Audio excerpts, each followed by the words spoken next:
Kaming mga immortal, walang tatalo sa amin. Immortal ang Kuya Pax.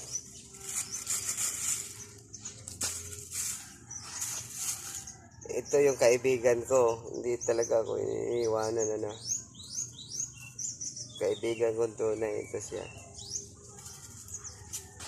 Ano, mapit siya ngayon? 16, 17,